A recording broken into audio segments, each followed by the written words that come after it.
그러니까 예언을 이제 방언을 하려거든 어떻게 하라? 세 사람이 모여서 해라.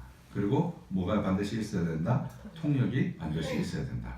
통역이 없으면 공중에서는 하지 마라. 그리고 방언하기보다 뭐 하기 힘쓰라고요? 예언하기 힘쓰라. 근데 앞에 예언하고 있는데 뒤에 다른 예언이 임하면 앞 사람은 멈추고 들으라. 그렇게 하는 이유가 뭐예요? 하나님은 혼돈의 하나님이 아니고 질서의 하나님이시기 때문이죠. 그렇게 이제 하나님의 질서가 이제 거기에 부여되어 있는 것이죠. 근데 그걸 멸시하는 행동이라는 거예요. 이 세 가지 사례가 어떤 사례요? 범죄한 천사들, 그 다음에 노아의 홍수, 소돔과 고모라의 심판. 그러니까 이 세 가지 범죄의 궁극적인 부분은 뭐냐면 주관하는 이의 주관을 멸시한 것이잖아요. 근데 생각해 보세요. 그러면 셋의 후손이 가인의 후손하고 결혼하면 주관하는 일을 멸시하는 일이 됩니까? 그리고 그것 때문에 하나님이 온 세상을 물로 다 심판하셨다. 뭐 어딘가 설득력이 부족하잖아요, 그죠?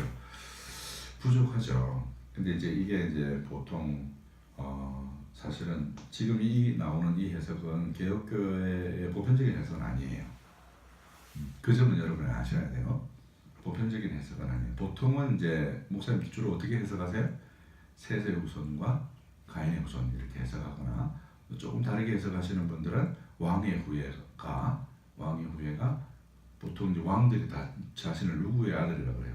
신의 아들이라고 하고 중국에서도 왕을 뭐라고 불렀어요? 천자, 하늘의 아들이라고 부르고 막 여러 여자들을 거느리는 이런 것들로 보잖아요.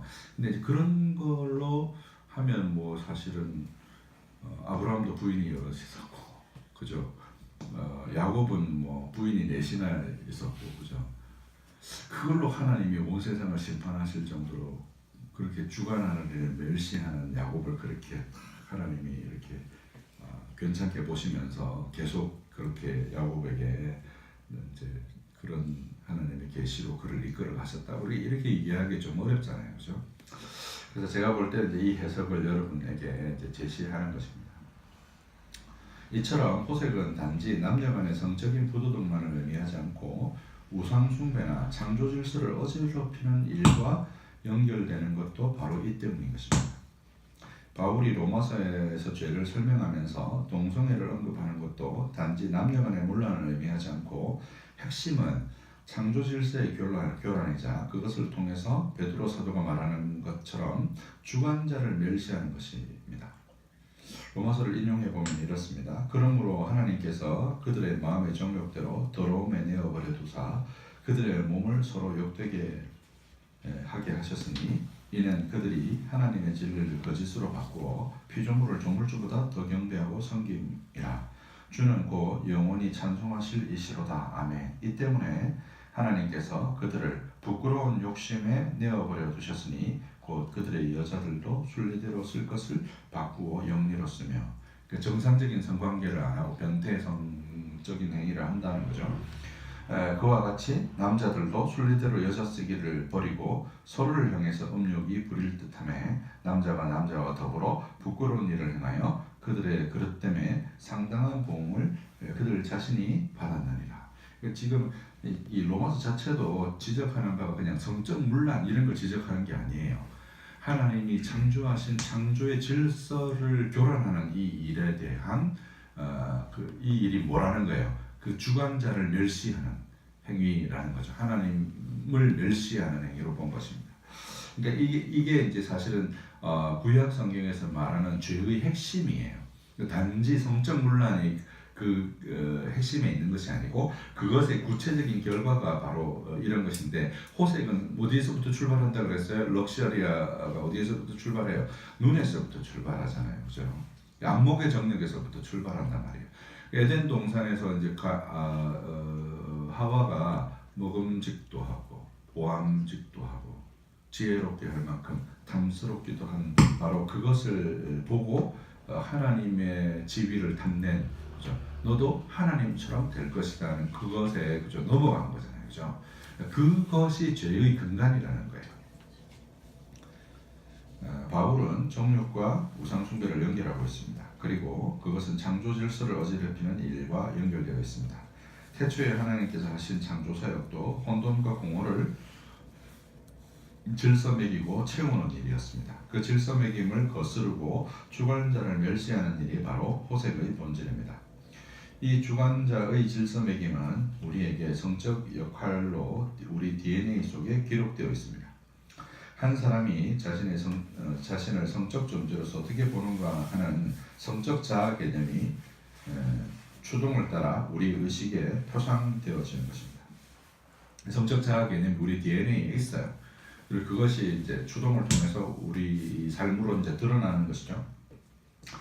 또 다른 단어, 부도덕한 성관계를 의미하는 단어로 음행으로 번역되는 포르네이아와 그 유사 단어가 있습니다.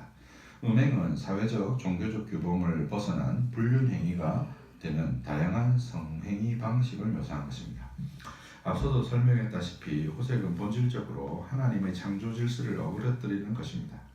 음행은 이것이 직접적인 행위로 오늘 사회윤리의 한 분야로 이해될 수 있습니다. 성경은 부부간의 성적 결합만을 합법적으로 봅니다.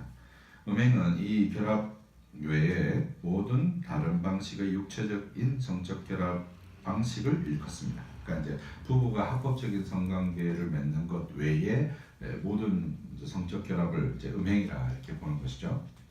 사회적이며 종교적인 교범을 벗어나 어그러진 관계를 맺게 되는 이유는 우리 죄 때문이며 음행 역시 이런 죄악들 중의 하나입니다.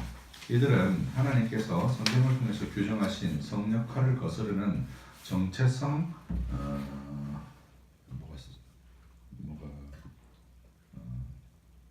오타가 났어요. 정체성 그렇습니다. 뭐였지? 분명히 수정했는데 기억이 안 나네. 책에는 바로 나올 겁니다. 제가 수정을 했거든요. 여기 반영이 안 되어 있습니다. 뜻합니다. 뭐 이런 뜻일 것 같아요. 동성애, 소아성애, 변태적인 성애, 사물성애 등이 이런 정체성 왜곡을 보여줍니다. 이 성애는요, 사실은 정체성 왜곡하고 매우 밀접하게 연관되어 있어요. 사람들이 이걸 잘 모릅니다. 우리가 이제 이런 표현들 많이 해서 우리가 식탐에서도 이제 그 얘기를 나눴잖아요, 그죠? 뭐 식탐을 푸드 포르노 이렇게 묘사했고, 뭐 이제 요즘 애들이 흔히 쓰는 표현으로 무슨 성애자, 무슨 성애자 이런 표현을 쓰죠. 그러니까 이게 매우 성애적인 거예요. 뭐 어떤 대상에 대해서 애착하고 집착하고 이런 것들이 성애적인 것을 이제 보여주는 것이죠. 성역할은 남성과 여성 각기 행위나 태도가 적당히 규정되어 있는 문화적 기대치를 의미하지만 기실 이 문화적 기대치는 하나님의 창조 질서의 자연계시로서의 반영이었습니다. 그러나 부패한 본성이 이것을 어그러뜨리고 있는 것이죠. 바울도 이제 그런 표현을 쓰잖아요. 여자가 이제 머리를 기르는 것이 본성에 맞고 머리를 기를 거면 뭐라 하라고 그랬어요? 머리에 수건을 쓰라고 했죠. 근데 그 고린도서에 잘 보면 뭐 때문에 수건 쓰라고 하는 줄 아세요? 천사들 때문에 수건을 쓰라고 해요. 그것도 이 해석을 뒷받침하는 겁니다. 남자의 권위 아래에 있다는 것을 표시하는 것이죠. 사실 한국의 개신교가 초창기에 들어왔을 때 그 개신교 예배에 보면 다 머리 수건이 있어요. 없어졌죠. 미국의 개혁교회들 이제 화란 헤리티지 네덜란드 전통에 있는 그런 교회들을 보면 지금도 개신교회지만 수건 쓰는 교회들이 더러 있습니다. 이런 것들은 이제 바로 이런 것의 반영이기도 합니다. 호색의 정신역동.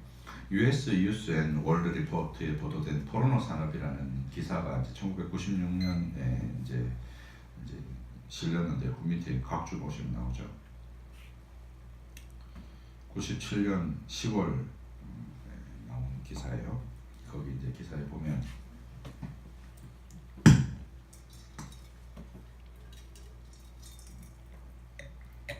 (1996년) 한 해 동안 미국인들이 도색 잡지, 음란 컴퓨터 프로그램, 성인 유선 방송, 나체서, 그 다음에 음란 연극, 음란 비디오, 성행위 보조 기구 등에 위에 쓴 돈이 80억 달러이고 7억 5천만 달러 내지 10억 달러 정도의 음란 전화 비용이 지출되고 있다고 이렇게 보도를 했습니다. 여기 예수 믿는 사람이 있을까요, 없을까요? 많죠. 많다고 보셔야 돼요. 많다고. 이처럼 모든 욕망 가운데 성적인 욕망이 가장 통제하기 힘듭니다. 여러분 이 부분 진짜 이상하지 않아요? 여러분 자연에 여러분 저는 이제 동물의 항공을 자주 보는데요. 동물들은 안 이렇거든요. 그죠? 짝짓기 시즌이 딱 정해져 있잖아요. 그죠? 근데 왜 사람은 그게 없고 그리고 이 욕망으로 끊임없이 이렇게 추동할까요? 그리고 이것을 성경이 죄의 으뜸으로 지적을 하는 이유가 바울이 죄를 얘기하면서 우리의 타락의 죄를 얘기하면서 아까 전에 얘기했던 그 본문 바로 뒤에 뭐가 나오냐면 무상숭배에 관한 게 나오거든요. 이걸 이렇게 언급할 거예요. 이게 바로 하나님의 창조 질서에 대한 반역 행위를 담고 있기 때문에 그런 것이죠. 호색은 자신의 쾌락을 위해 상대방을 지배하고 이용하여 조종하려는 욕망입니다. 사실은 이제 건강한 성적인 결합은 어떤 거예요? 서로가 서로에게 기쁨이 되어주는 관계잖아요. 근데 호색은 어떻게 한다고요? 그냥 단지 내 욕망을 채우기 위한 대상으로 상대방을 생각하는 거죠. 그러니까 이제 돈을 주고 사는 거잖아요. 그죠? 매매춘이 벌어지는 이유도 그런 거잖아요. 우리 매매춘을 벌이는 사람들이 매춘에서 그 대상을 막 사랑하고 그러나요? 그렇지 않죠. 그 가는 이유가 뭐예요? 자기 욕망을 해소하기 위해서 가는 것이죠. 이런 게 이제 사람의 범죄의 특징을 이제 너무 잘 보여주죠. 호색은 의존적인 사랑의 욕구를 무한 확장함으로 지배적이 되고 대상에게 내가 원하는 역할을 부여하는 것입니다. 그래서 호색은 쉽게 분노로 바뀝니다. 매춘부를 찾는 사람들은 과다한 자기와 지배욕에 불타는 경우가 많습니다. 미국 보스턴 지역의 성구매 남성 101명과 비구매 남성 101명을 대상으로 각각 2시간씩 면접 조사를 했어요. 성구매자들이 비구매자들에 비해서 성매매 여성의 감정 상태를 예측하지 못하는 특성을 보였다는 거예요. 이제 자기 욕망에 또 정당화되어 있는 것을 볼 수 있죠. 여성들의 실제 느낌과 벗어난 감정 상태를 표현했는데 이것은 성구매자들이 공격적이고 폭력적인 방식의 성매매를 하는 이유이며 동시에 그들의 호색적인 특징이 폭력적이고 지배적이라는 의미로 해석되어질 수 있습니다. 그래서 이제 특히 이제 매매춘에 가는 남성 혹은 여성들은 훨씬 더 지배적이고 폭력적이고 훨씬 더 가부장적인 문화에 많이 노출된 사람들일 가능성이 굉장히 높습니다. 이게 연구 결과예요. 이는 호색이 교만과 같은 자기 부풀림의 특징을 공유하는 내적인 상태라는 점을 이제 보여줍니다. 우리나라의 경우 2013년 여성가족부가 1200명의 남성에게 실시한 온라인 성매매 실태 조사에서 성구매 경험이 있는 남자의 56.7% 680명이 정도 응답을 했는데 응답자 2명 중에 1명이 성매매를 경험했고 이들은 평균적으로 6.99건, 한 7건 정도의 성매매를 한 것으로 나타났습니다. 이것은 우리 사회의 남성이 지배적이며 공격적이라는 점을 보여주기도 합니다. 지나치게 자기를 확장한 채로 산다는 것을 의미하기도 합니다. 흔히 하는 말로 한국 사람은 동업을 못한다 라는 말하는 이유이기도 할 것입니다. 동업 못하잖아요. 그죠? 선교사들도 같이 못하고 목사도 동사가 안 돼요. 그죠? 함께 목회가 안 돼요. 그죠?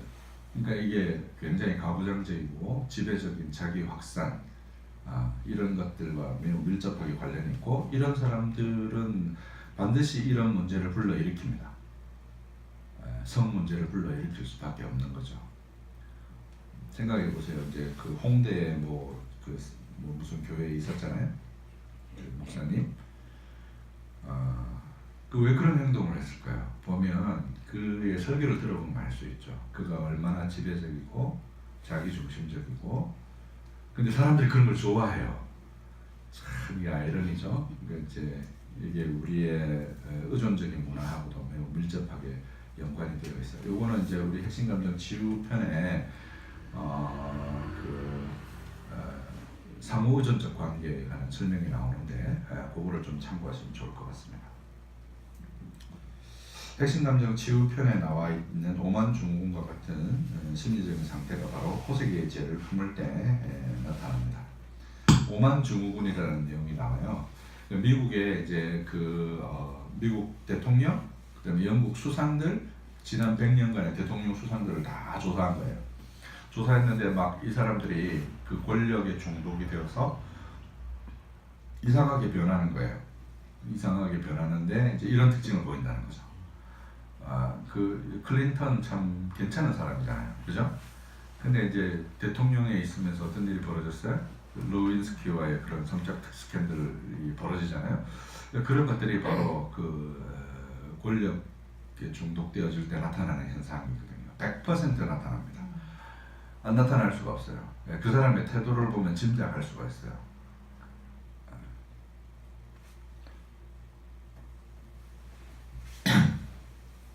호색은 성적 권력 행사의 범죄인 셈입니다.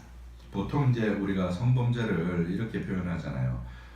특히 이제 뭐 얼마 전에 이제 안희정 의원 같은 경우에 뭐 미투, 그게 미투인지 아닌지는 뭐 우리 좀 더 두고 봐야 되지만 이제 뭐 무죄 판결이 났잖아요. 어쨌든 이제 그런 이제 직장 내 성 문제에 있어서 이제 핵심으로 보는 사안이 뭐냐면 권력이거든요. 이제 힘이 동등하지 않다고 보는 거죠. 그것을 이제 어떤 그 직장 내 성폭력의 핵심으로 봐요. 이제 그 부분에서 이제 모든 문제가 출발하거든요. 그러니까 이제 권력과 성은 서로 굉장히 밀접하게 맞닿아 있다는 점을 우리가 기억해야 됩니다. 그래서 권력자들은 호색의 죄에 더 쉽게 더 많이 빠지게 되며 소통의 부재를 더 많이 경험하게 됩니다. 모순적이게도 가장 친밀감이 필요해서 시작된 섹스가 가장 소통이 부재하는 경험과 연결되어 있다는 것이죠. 그렇죠. 여러분, 사실은 남녀의 성관계 하면 인간이 생각할 수 있는 가장 친밀한 관계 아니에요, 그죠? 근데 그 가장 친밀한 관계가 어떻게 드러나게 되냐면 가장 서로 소통하지 않는 관계로 드러나게 되는 게 뭐냐면 그게 호색이라는 거예요. 그거는 이제 주권자에 대한 멸시와 밀접하게 연관이 되어 있을 수밖에 없고요. 인간은 성적인 힘을 사회적인 힘으로 승화해 왔습니다. 예컨대 본론은 그 원초적인 힘들 중에 성적 욕망은 가장 중요한 것이다. 그 에너지는 본래의 성적 목표에서 다른 목표로 승화되어 더 이상 성적이 아닌 사회적으로 더 존립이 가능한 요소로 전환된다라고 했습니다. 프로이드의 방식으로 표현하자면 에로스와 죽음의 역동, 에로스와 죽음의 역동은 다른 말로 하면 심리적인 용어로 바꾸면 뭐라고 제가 말씀드렸어요? 사랑과 미움, 그죠? 충동의 용어로 바꾸면 성충동과 공격충동 이렇게 바꿀 수 있다고 했죠. 성충동과 공격충동을 의미합니다. 이것은 사울의 의존적인 사랑의 욕구와 적개심이라는 감정의 구조물로 해석이 됩니다. 이처럼 호색은 전혀 상반된 감정인 듯 보이는 사랑과 미움의 추동으로 우리 자신과 이웃을 비참한 상태로 떨어뜨리게 만듭니다. 이 어울리지 않는 둘이 공존하는 것이 바로 성폭행의 범죄입니다. 참 그죠, 이상하죠, 그죠? 성이라는 게 뭐예요? 서로 사랑하는 관계인데 거기에 참 안 어울리는 단어가 붙어 있는 거잖아요. 폭행이라는 단어가 붙었어요, 그죠? 마치 뭐하고 비슷해요? 뜨거운 아이스크림, 아이스크림 튀김 이런 단어잖아요, 그죠? 가장 소통과 친밀함을 묘사하는 관계인데 가장 불통과 가장 큰 상처를 남기는 것으로 그렇게 받아들여지죠. 왜 범죄에 있어서 폭행과 섹스가 결탁하는지 이런 이유를 보면 자명합니다. 호색은 이기적인 유혹입니다. 이는 단순히 매력적인 남자와 여자를 바라보는 시선이 아니라 그 마음에 폭력적인 유혹의 욕망이 도사리고 있는 것입니다. 어거스틴은 호색의 의도와 목적으로 여자에게 시선을 고정하는 자는 누구든지 여자를 대상, 곧 물건으로 하락시키는 자는 누구든지 음행의 죄를 범하는 것이라고 말합니다.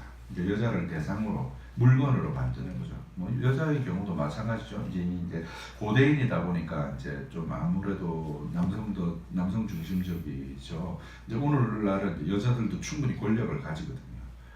권력을 가져서 남성에 대해서 그럴 수가 있는 것이죠. 호색은 상대의 존재, 인격, 내면 세계에 대해서 관심이 없습니다. 다만 욕망과 그 확장이 있을 뿐이죠. 그것은 보통 건강한 성주동과는 충동과는 다릅니다. 호색은 호색과 건강한 성충동 사이의 차이를 알려면 먼저 건강한 성충동을 정의할 수 있어야 합니다. 그럼 사람은 어느 정도 성충동을 지니고 있을까요? 남자와 여자는 성충동이 어떻게 다를까요? 바움마이스터는 1965년부터 2001년까지의 모든 논문을 Archive of Sexual Behavior라는 이제 그 논문 사이트가 있어요. 거기에 있는 모든 논문들을 다 조사를 했어요. 65년부터 2001년까지 모든 논문을 조사했는데 여기 지금 제가 소개한 것보다 더 많은 양들이 있는데 지금 우리 다루는 내용하고 맞는 것만 여기다 옮겨놨어요. 보시면 이제 첫째, 섹스의 생각에 대한 빈도를 조사했는데 매일 남자는 50%가 여자는 20%가 이걸 생각한다고 합니다. 일주일에 서너 번 이상 성적 욕구를 느끼는 남자는 91%, 여자는 52%로 보고된 연구도 있습니다. 그 다음에 1일 평균 성적 충동의 횟수로 남자는 4.75회, 되게 많죠. 여자는 2회라는 연구도 있습니다. 이게 좀 되게 불균형하죠, 남녀가. 그죠?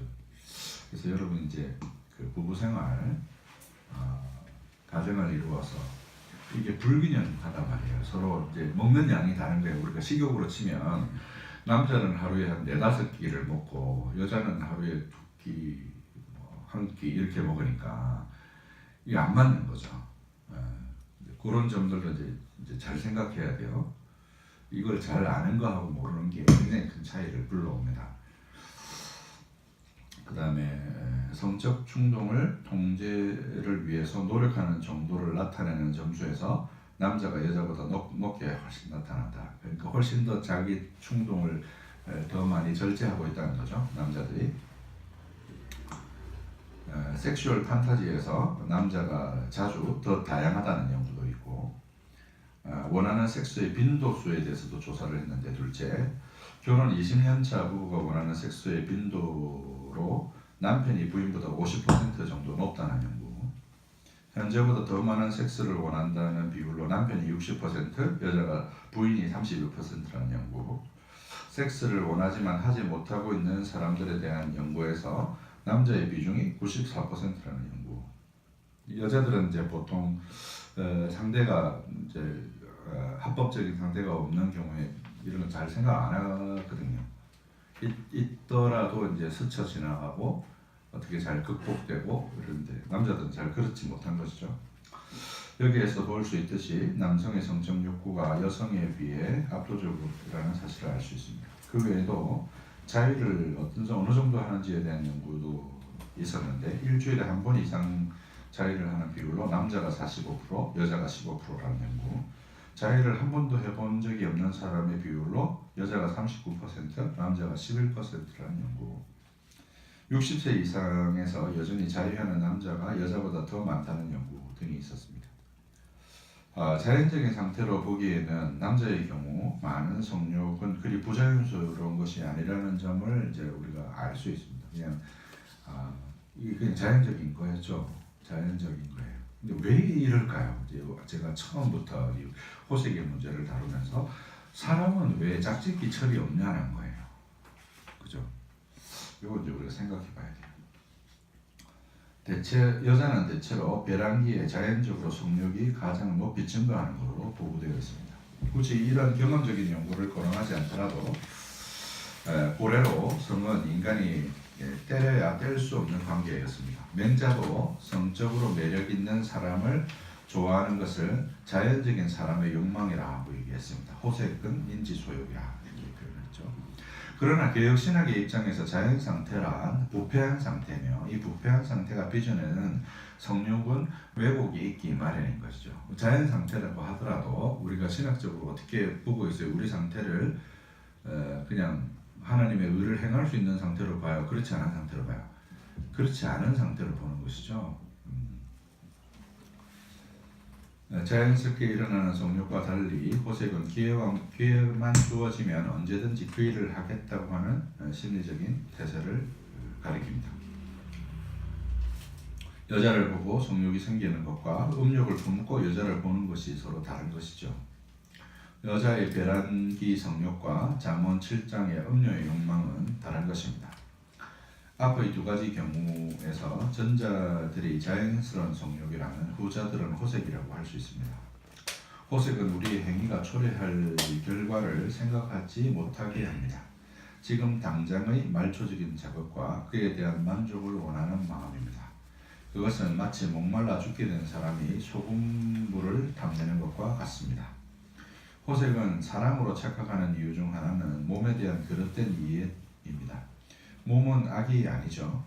몸은 장래에 우리가 입게 될 부활의 구체적인 실체 중 하나이고 회심한 자에게는 이미 몸의 부활이 시작된 것입니다. 마침내 이 몸은 주님이 오실 때까지 완전해져서 성령께서 거하시는 성령 성전으로 세워져 가는 것입니다. 수세기에 걸쳐 발전된 성을 억압하는 관점은 몸을 악으로 보는 옳지 않은 생각에서 비롯되었습니다. 오히려 억압적인 빅토리아 시대의 사람들의 성적 욕망을 다스리는데 도움을 주지 못했습니다. 여러분 한국도 생각해보면 제가 대학 다닐 때 그 대학 화장실에 가면 항상 무슨 낙서가 있냐면 선거 관련된 낙서가 항상 있는데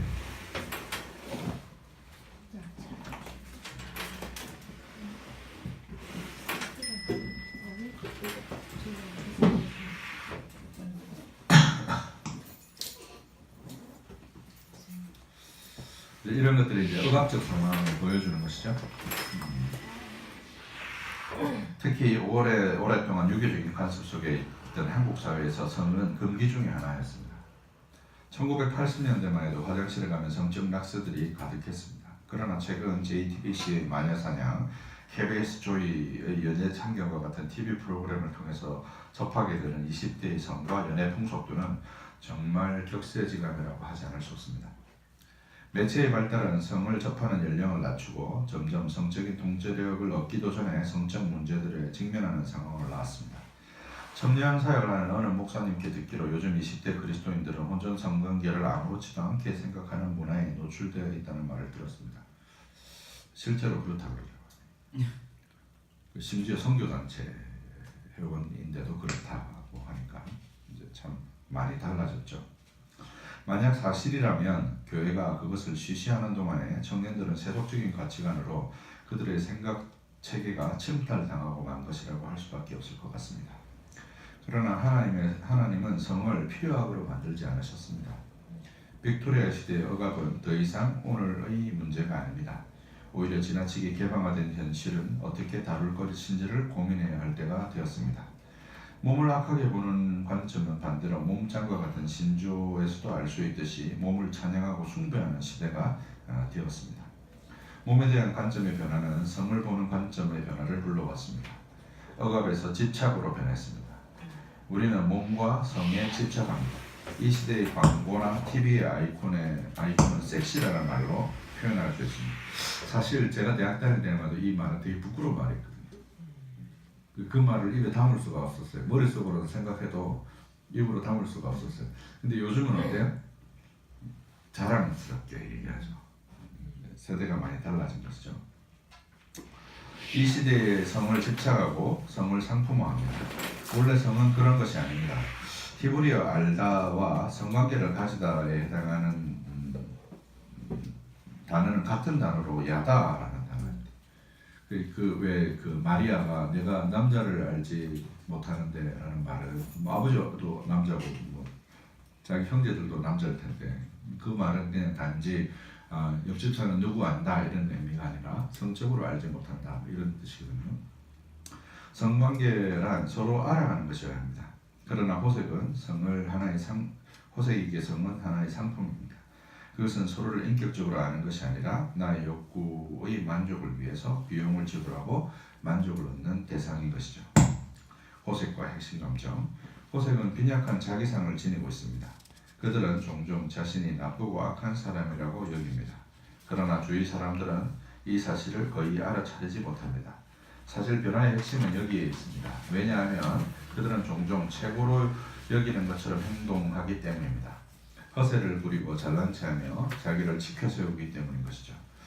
그들은 자만심에 가득 차 있으며 거들먹거리면서 다른 사람들에게 자기가 얼마나 대단한지에 대한 확신을 심어주려고 노력하며 자신이 좋은 사람이라고 증명하려고 했습니다. 주변에서 가치를 자신의 것으로 당겨옵니다. 양들의 침묵의 범인 버팔로 빌처럼 타인의 아름다움을 착취합니다.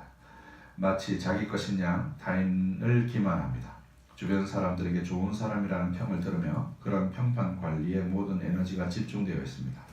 그러면 그럴수록 내적인 공허가 커지게 됩니다. 동시에 그렇게 외연을 확장하는 것은 권력과 힘의 확장이므로 타인의 마음을 잘 공감하지 못하고 자기 세계로 함몰되어 있습니다. 이것이 무엇의 반증일까요? 빈약한 자기상의 반동입니다. 그 빈약함 때문에 권력을 지향하고 그 권력을 지향하기 때문에 공감 능력이 낮다는 것이죠. 그럼에도 주변 사람들에게 좋은 사람이라는 소리를 들으며 권력 지향적인 정치 행위로서 배려와 섬김이 몸에 배어 있을 수도 있습니다. 때때로 어떤 호색자들은 순교자 역할도 합니다. 자신이 나쁘다고 여기며 세상과 모든 사람들이 자신을 좋아하지 않으며 항상 나쁜 일만 일어날 것이라고 생각합니다. 그들이 얻을 수 있는 유일한 관심은 불쌍한 사람들에게 베풀어지는 동정뿐이라고 여깁니다. 그래서 도와주려는 성향이 강하게 나타납니다. 그들은 결코 행복하지 않고 충고를 받아들이지도 않으며 문제를 회피하며 권력을 지향하기 때문에 가족들이나 주위 사람들에게 심각한 자제를 남겨줍니다. 그러나 이는 동전의 양면으로 겉으로 보기엔 달라 보이지만 사실은 같은 에너지의 반복입니다. 예컨대 과잉 성취를 보이는 경우도 있는데 무슨 성취를 하든지 간에 자신이 좋은 사람이라는 것을 보여주기에 충분치 않다고 여깁니다. 아무도 자신을 있는 그대로 사랑하지 않을 것이라고 믿고 있습니다. 그래서 특별히 자신을 꾸며야 한다고 믿는 것입니다. 이런 모든 증상과 특징의 배후에는 낮고 보잘것없는 자기상이 있고 그 자기상에 대한 처리 방식의 차이가 있을 뿐입니다. 공통점은 그런 고통스러운 감정을 다루는 유일한 해결책이 성적 만족이라는 것입니다. 자기상을 억누르는 힘은 긴장을 계속해서 만들어내고 그 긴장을 해소하는 방식으로 자의를 체득했을 확률이 높습니다. 여기에서부터 보상을 얻는 것이죠. 자의와 성행위는 자기상의 눌림과 그 긴장에 대한 보상 체계로서 서로 엄격하게 자동화되어 있습니다. 긴장이 증가하면 성으로 이완하고 이완은 수치감을 부르고 다시 긴장을 반복하면서 중독에서 보이는 체계가 형성됩니다. 그래서 호색과 식탐은 비슷한 체계를 지니고 있습니다. 반대로 종교적인 이유를 들어 부부생활을 거부하는 부인도 역시 호색일 수 있습니다. 왜냐하면 음란의 화려함은 명품에만 고착하지 않고 종교적인 고착에도 나타나기 때문인 것입니다. 우리가 앞서 봤듯이 남자의 어떤 성적인 욕망이 여자보다 훨씬 크잖아요. 근데 부인이 종교적인 이유들을 들어서 계속 남편과의 어떤 성적 결합을 거부한다. 그럼 남편이 어떻게 될까요? 바람펴야죠. 네, 그런 일들이 벌어지는 거예요. 그런 일들이. 그러니까 서로가 서로의 이제 삶에 대해서 책임과 의무를 다하는 것, 서로의 관계를 존중하는 것, 그것이 이런 죄를 피하는 길인 것입니다. 호색의 죄와 성화를 위한 기도, 몸을 이으신 성삼위일체시여 그리스도께서 몸을 취하신 것처럼 우리도 그리스도를 취함으로 그의 몸이 되게 하소서. 이 성전으로 호색의 털을 삼지 않게 하시며 절제의 덕을 허락하시기 위한 경륜인 줄 알게 하소서. 몸에 내재한 성욕을 잘 다스리게 하시며 정욕과 싸우는 자로 서지 않고 욥처럼 눈과 언약을 맺어 호화로움을 넘보지 않으며 정욕을 피하는 지혜를 얻게 하소서. 우리 몸을 사용해서 진실하게 남자와 여자가 하나 되게 하신 의미를 깨닫게 하소서. 성삼위일체께서 영이 유효하실지라도 하나만 지으심은 경건한 자손을 얻고자 하심임을 기억하여 우리가 삼위 하나님의 서로 사랑하시며 교제하심을 배우게 하소서. 우리가 서로를 대상이 아니라 인격으로 서로를 경험하게 하소서. 그 관계의 풍성함을 누리게 하소서. 아멘. 자, 질문 있으시면 주시죠.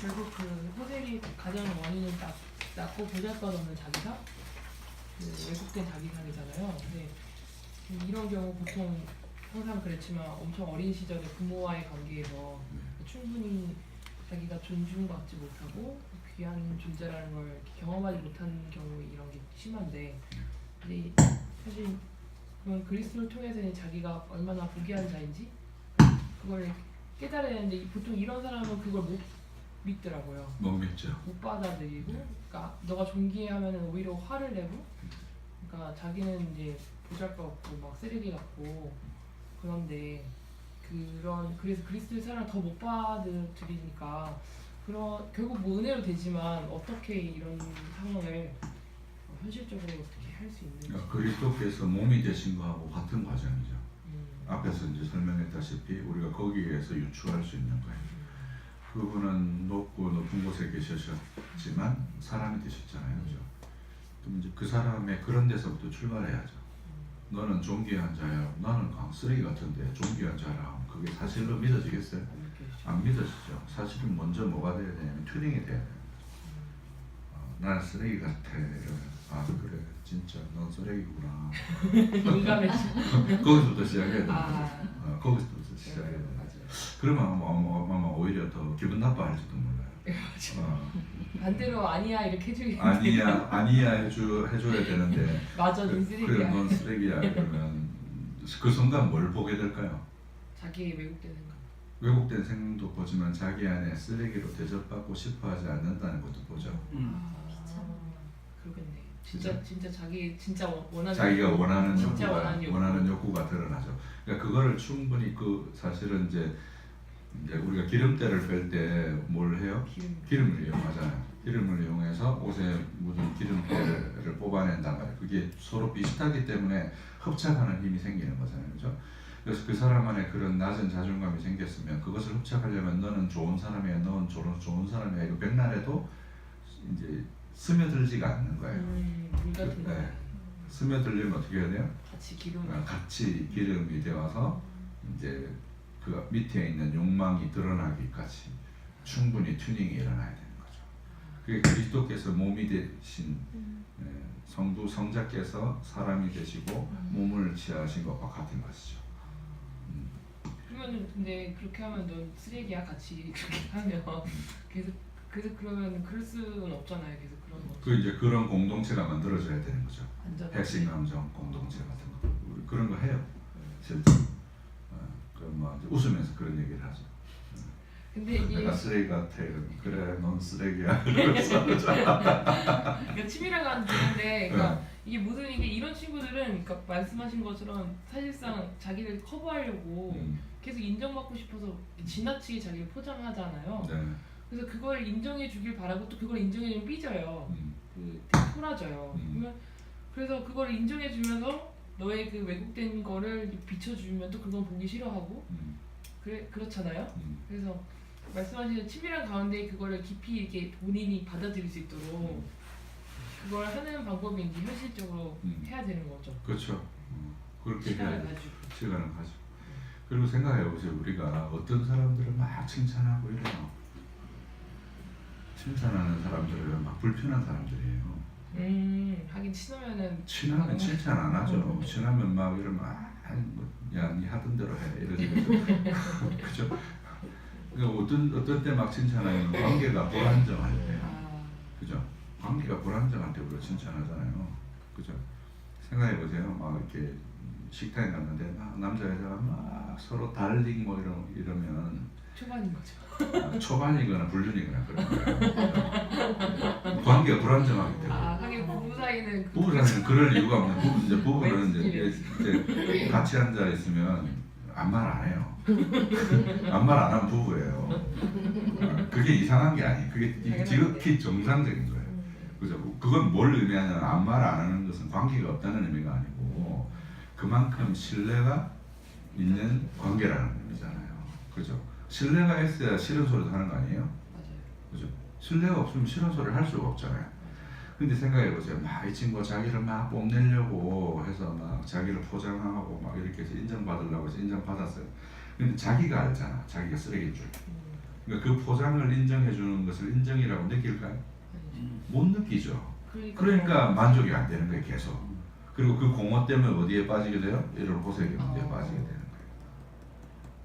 결론은 그 있는 그대로를 그렇죠. 인정받는 네. 경험을 많이 쌓아서 그럼요. 애주와 있는 그대로 나 자신을 보는 데서부터 출발하는 거예요.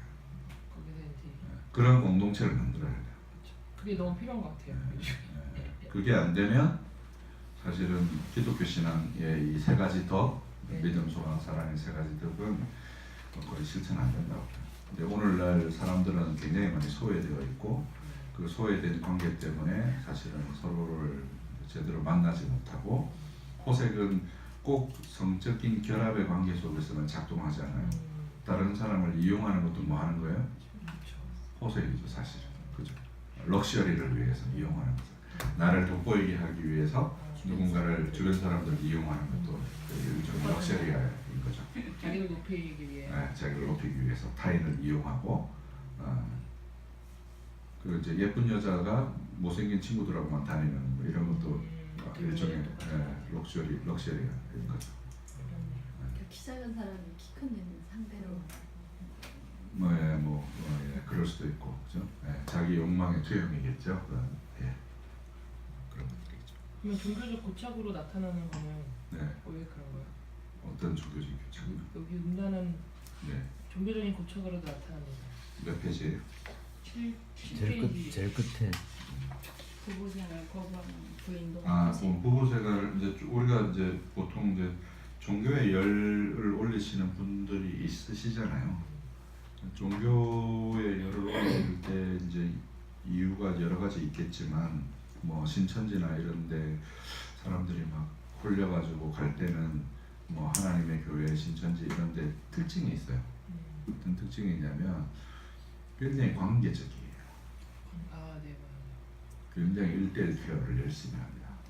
그죠? 이 사람들은 되게 정서적으로 취약한 계층이에요. 그 사람들이 주로 타켓이 돼요. 그냥 넘어가요. 왜냐면 잘해주고 막 이러고 그러니까 뭘 다 버릴 거야. 심지어 엄마 아빠까지 다 버렸잖아. 그죠? 정서적인 고착이 그런 거죠. 자기 결핍에 이제 이용하는 거죠. 이제 신천지나 이런 것도 일종의 그런 메커니즘이에요. 거기에 이용당하는 거죠. 그것도 일종의 호색으로서의 우상 숭배고 이것 때문에 이제 거기에 넘어가니까 이제 그렇게 남편을 잃은 부인, 아내를 잃은 남편, 자식을 잃은 부모 이런 사람들이 막 속출한단 말이죠. 그런 것들이 이제 톡식이죠. 잘못된 믿음이다. 병적인 믿음이죠. 근데 그게 꼭 이단에만 있을까요? 정상적 교회 안에도 굉장히 많다고 보셔야 돼요. 근데 사실 제가 느끼기에는 다 그렇지만 많은 경우 이런 것 때문에 교회에 오는 사람이 많은 것 같아요. 그러니까 청년들이나 그렇죠. 그런 것 때문에 사실 교회에 옵니다. 저도 신앙의 출발을 예쁜 여자친구 때문에 연애당이라 그러잖아요. 네. 시작은 그렇지만 하나님 그걸 사용하시죠. 그렇죠. 최종적으로 이제 그렇게 가지만 거기에서 못 벗어나는 경우도 있잖아요. 네. 그러니까 그런 것 때문에 이제 이런 강의가 필요한 거죠. 결국 그러면 이런 결핍이 그리스도를 통하여 연합됨으로 그런 정서적인 회복이 일어나고. 근데 이제 그 정서적인 회복이라는 게 사실은 하나님을 우리가 몸으로 경험할 수는 없잖아요. 그렇죠. 그죠? 어디서 일어나야 되겠어요? 공동체 안에서 일어나야 되는 거죠. 공동체 안에서. 그러니까 그 하나님이 하나님의 몸이 되어줘야 돼요. 서로가. 네, 서로에게 하나님의 몸이 되어줘. 제가 이 앞 강의, 이 다음 강의가 아마 그 얘기를 했을 거예요. 필립 얀시가 쓴 책인데 그 책에 보면 이제 그 마샤라는 여성 얘기가 나와요.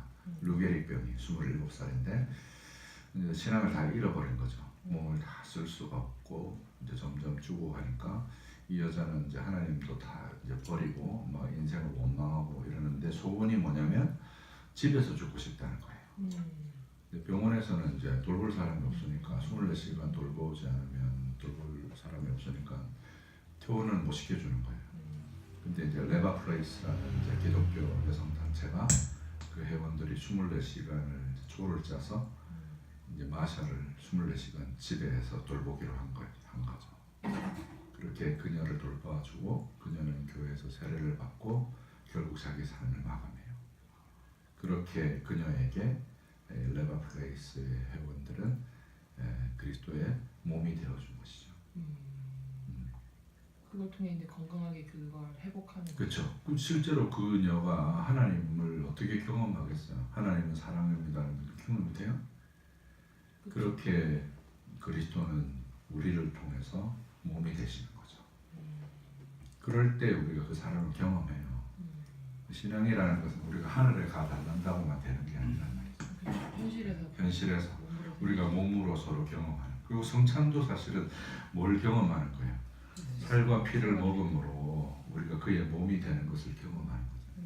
그리고 몸으로 경험하는 것이거든요. 신앙이라는 신앙의 요소에 이걸 뗄래야 뗄 수가 없어요. 아니면 우리는 영지주의자인 거죠.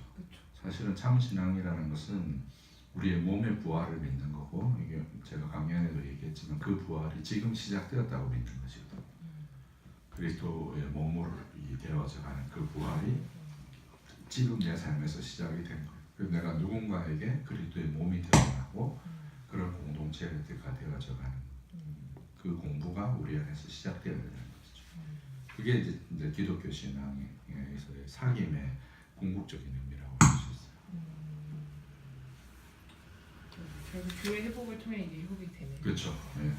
이제 마지막 장 이제 10강의 내용, 나태의 핵심적인 내용이 뭐냐면 그런 공동체의 회복이에요.